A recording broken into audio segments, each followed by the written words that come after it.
کیا ہم نے کبھی اس دن کا تصور کیا ہے جب ہر انسان کو قیامت کے مراحل سے گزرنا ہوگا؟ وہ دن جب دل کانپ رہے ہوں گے اور آنکھیں سہمی ہوئی ہوں گی۔ وہ لمحہ جب پل صراط، جو تلوار سے زیادہ تیز اور بال سے زیادہ باریک ہوگا، ہمارے سامنے ہوگا۔ کیا ہم جانتے ہیں کہ اس پل پر سب سے پہلے کون گزرے گا؟ وہ کون ہوں گے جو اپنی امت کے لیے راستہ ہموار کریں گے؟ کیا ہمارے پیارے نبی صلی اللہ علیہ وسلم اپنی امت کے لیے شفاعت فرماتے ہوئے پل صراط سے گزریں گے؟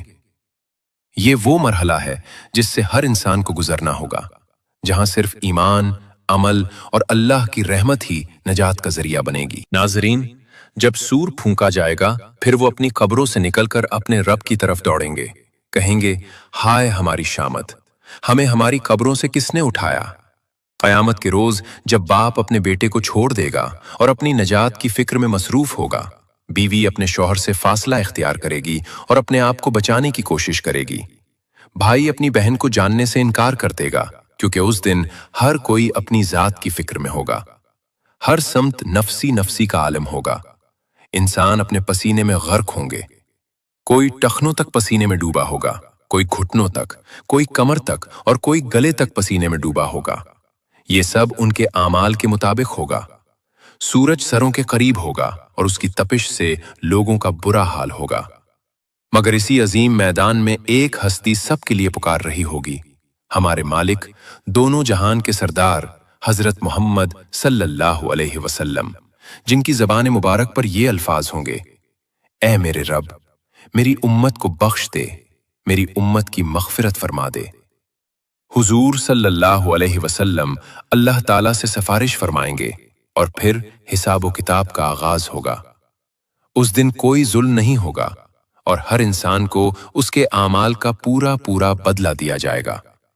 سب سے پہلا سوال نماز کے متعلق ہوگا، جیسا کہ رسول اللہ صلی اللہ علیہ وسلم نے ارشاد فرمایا کہ قیامت کے دن سب سے پہلے نماز کا حساب لیا جائے گا۔ اگر نماز درست ہوئی تو باقی اعمال بھی درست ہوں گے، اور اگر نماز خراب ہوئی تو باقی اعمال بھی خراب ہوں گے۔ نماز دین کا ستون ہے اور یہی وہ عمل ہے جو سب سے پہلے دیکھا جائے گا۔ اس کے بعد مزید 5 سوالات پوچھے جائیں گے جن کا جواب ہر انسان کو دینا ہوگا۔ پہلا سوال یہ ہوگا کہ اپنی عمر کہاں گزاری؟ کیا اللہ کی اطاعت میں گزاری یا نافرمانی میں؟ دوسرا سوال یہ ہوگا کہ اپنی جوانی کہاں صرف کی؟ جوانی انسان کی زندگی کا سب سے قیمتی وقت ہے اور اس میں کیے گئے اعمال کا حساب لیا جائے گا۔ تیسرا اور چوتھا سوال یہ ہوگا کہ اپنا مال کہاں سے حاصل کیا اور کہاں خرچ کیا؟ کیا حلال ذرائع سے کمائی کی اور نیک کاموں میں خرچ کیا، یا حرام طریقوں سے کمایا اور گناہوں میں خرچ کیا؟ پانچواں سوال یہ ہوگا کہ اپنے علم پر کتنا عمل کیا، کیونکہ علم بغیر عمل کے بے فائدہ ہے اور اللہ تعالی ہم سے ہمارے علم کے بارے میں ضرور پوچھیں گے۔ اس کے بیک اعمال کا وزن ہوگا جو میزان پر کیا جائے گا۔ اللہ تعالیٰ نے قرآن پاک میں ارشاد فرمایا کہ ہم قیامت کے دن عدل کی ترازو رکھیں گے، جس کا پلڑا بھاری ہوگا وہ جنت کا حقدار ٹھہرے گا اور کامیاب ہوگا، اور جس کا پلڑا ہلکا ہوگا اس کا انجام جہنم ہوگا جو بدترین ٹھکانہ ہے۔ پھر پل صراط کا مرحلہ آئے گا جو انتہائی خوفناک اور دشوار مرحلہ ہے۔ سوال یہ ہے کہ پل صراط کیا ہے؟ یہ کہاں واقع ہے؟ کون اس پر بجلی کی مانند گزرے گا اور کون اس سے گر کر جہنم میں جائے گا؟ اور حضور صلی اللہ علیہ وسلم کن خوش نصیب لوگوں کی وہاں سفارش فرمائیں گے؟ آج کی ویڈیو میں ہم انہی سوالات کے جوابات حاصل کریں گے اور اس اہم موضوع کو تفصیل سے سمجھیں گے، تو اس ویڈیو کو آخر تک ضرور ملاحظہ فرمائیں، کیونکہ یہ معلومات ہر مسلمان کے لیے جاننا نہایت ضروری ہیں۔ ناظرین، پل صراط سے پہلے ایک اور مرحلہ آتا ہے جسے حوض کوثر کہتے ہیں۔ یہ حوض اللہ تعالیٰ نے اپنے حبیب حضرت محمد صلی اللہ علیہ وسلم کو عطا فرمایا ہے، اور یہ خاص طور پر آپ صلی اللہ علیہ وسلم کی امت کے لیے ہوگا۔ یہ حوض میدان محشر میں موجود ہوگا۔ جب حساب و کتاب مکمل ہو جائے گا اور لوگ تھکے ہارے ہوں گے تو شدید گرمی اور پیاس سے ان کا برا حال ہوگا۔ سورج کی تپش سے لوگ بے حال ہوں گے اور پانی کے لیے تڑپ رہے ہوں گے۔ اسی وقت انہیں حضرت محمد صلی اللہ علیہ وسلم کا حوض کوثر نظر آئے گا، جو انتہائی خوبصورت اور دلکش ہوگا۔ اس کے پاس حضور صلی اللہ علیہ وسلم خود کھڑے ہوں گے اور اپنے مبارک ہاتھوں سے اپنی امت کو پانی عطا فرمائیں گے۔ یہ کتنی بڑی سعادت ہے کہ ہمارے پیارے نبی صلی اللہ علیہ وسلم خود اپنی امت کو سیراب فرمائیں گے۔ ہمارے پیارے نبی صلی اللہ علیہ وسلم نے حوض کوثر کی صفات بیان کرتے ہوئے ارشاد فرمایا کہ بے شک حوض کا پانی دودھ سے زیادہ سفید ہے اور اس کی سفیدی آنکھوں کو خیرہ کر دینے والی ہے۔ یہ شہد سے زیادہ میٹھا ہے اور اس کی مٹھاس بے مثال ہے۔ یہ برف سے زیادہ ٹھنڈا ہے اور اس کی ٹھنڈک دل کو سکون دینے والی ہے۔ اس کی خوشبو مشک سے بہتر ہے اور اس کی مہک پوری فضا میں پھیلی ہوگی۔ اس کے پاس رکھے ہوئے پیالے ستاروں کی تعداد سے بھی زیادہ ہوں گے تاکہ ہر مومن کو پینے کا موقع ملے۔ جو انسان اس سے ایک بار پی لے گا وہ کبھی پیاسا نہیں ہوگا اور ہمیشہ کے لیے سیراب ہو جائے گا۔ یہ اللہ تعالیٰ کی اپنے حبیب صلی اللہ علیہ وسلم اور ان کی امت پر خاص رحمت ہے۔ اس سے پی کر جانے والا ہمیشہ سیراب رہے گا اور جنت میں بھی اسے کبھی پیاس نہیں لگے گی۔ روایات میں آتا ہے کہ نیک اور متقی لوگ پل صراط عبور کرنے سے پہلے حوض سے جام پئیں گے تاکہ وہ تازہ دم ہو کر پل صراط کو عبور کر سکیں، اور کچھ لوگوں کو ان کے گناہوں کی وجہ سے پل صراط عبور کرنے کے بعد حوض سے پلایا جائے گا۔ یہ اس لیے ہوگا تاکہ وہ پہلے پل صراط عبور کر کے گناہوں سے پاک ہو جائیں اور پھر حوض کوثر سے پانی پئیں، کیونکہ حوض کوثر کا پانی پاکیزہ لوگوں کے لیے ہے اور اس سے پینے کے لیے گناہوں سے پاک ہونا ضروری ہے۔ حوض کوثر کے بعد پل صراط کا مرحلہ آتا ہے جو سب سے مشکل ترین مرحلہ ہے۔ پل صراط ایک ایسا پل ہے جس سے ہر انسان کو جنت میں داخل ہونے کے لیے گزرنا لازمی ہوگا۔ کوئی بھی اس پل سے گزرے بغیر جنت میں داخل نہیں ہو سکتا۔ یہ پل جہنم کے بالکل اوپر بنایا گیا ہوگا اور اس کے نیچے جہنم کی خوفناک آگ بھڑک رہی ہوگی۔ یہ پل بال سے زیادہ باریک اور تلوار کی دھار سے زیادہ تیز ہوگا۔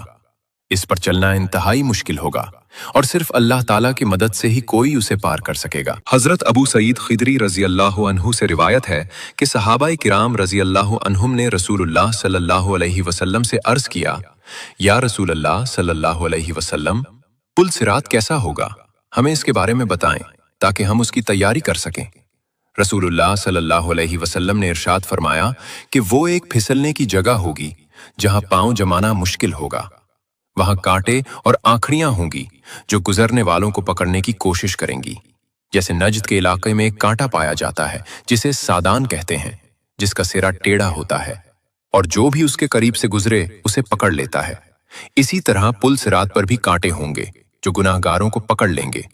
مومنین اس پل سے گزریں گے مگر سب کی رفتار یکساں نہیں ہوگی بلکہ ہر ایک کی رفتار مختلف ہوگی۔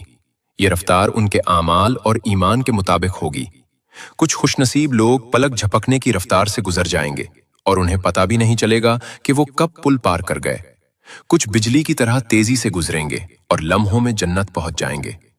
کچھ پرندوں کی طرح اڑتے ہوئے گزریں گے، کچھ تیز گھوڑوں کی طرح دوڑتے ہوئے گزریں گے اور کچھ اونٹوں کی طرح آہستہ آہستہ گزریں گے۔ ان کی رفتار میں فرق صرف اور صرف ان کے اعمال کی وجہ سے ہوگا۔ جن کے اعمال جتنے اچھے ہوں گے ان کی رفتار اتنی ہی تیز ہوگی۔ کچھ لوگ اللہ تعالیٰ کے فضل سے آسانی کے ساتھ جہنم سے بچ کر پار ہو جائیں گے اور انہیں کوئی تکلیف نہیں ہوگی۔ کچھ کو راستے میں زخم لگیں گے اور وہ مشکل سے گزریں گے لیکن آخرکار وہ پار ہو جائیں گے، اور کچھ بد نصیب لوگ زخمی ہو کر اپنا توازن کھو بیٹھیں گے اور جہنم میں گر جائیں گے۔ اللہ تعالیٰ ہم سب کو اس سے محفوظ رکھے۔ ایک مرتبہ حضرت سیدنا کعب الاحبار رحمۃ اللہ علیہ نے قرآن پاک کی ایک آیت کی تفصیلی وضاحت فرمائی، پھر ارشاد فرمایا، اے لوگو، کیا تم جانتے ہو کہ دوزخ پر لوگوں کا گزر کس طرح ہوگا؟ یہ منظر کیسا ہوگا؟ پھر خود ہی ارشاد فرمانے لگے کہ جہنم لوگوں پر ایسے ظاہر ہوگی گویا چربی کی ایک تہ جمی ہوئی ہو جو اوپر سے ٹھوس نظر آتی ہے مگر اندر سے بہت خطرناک ہے۔ جہنم اپنے اصحاب یعنی جہنمیوں کو پکڑ لے گی اور میرے اصحاب یعنی جنتیوں کو چھوڑ دے گی۔ پھر جہنم میں جانے والے اس میں گرتے چلے جائیں گے اور جہنم انہیں اس طرح پہچان لے گی جیسے کوئی باپ اپنے بیٹے کو پہچانتا ہے۔ کوئی غلطی نہیں ہوگی اور ہر شخص کو اس کے مقام پر پہنچا دیا جائے گا۔ مومنین اور صادقین اس پل کو اس طرح آسانی سے پار کر لیں گے کہ ان کے کپڑوں پر کوئی نشان تک نہیں ہوگا اور وہ صحیح سلامت جنت میں پہنچ جائیں گے۔ ایک اہم بات یاد رکھیں کہ پل صراط ہر ایک کے لیے بال سے زیادہ باریک نہیں ہوگا، بلکہ جس کے لیے اللہ کریم چاہیں گے اس کے لیے یہ کشادہ اور وسیع وادی کی طرح ہوگا جس پر چلنا آسان ہوگا۔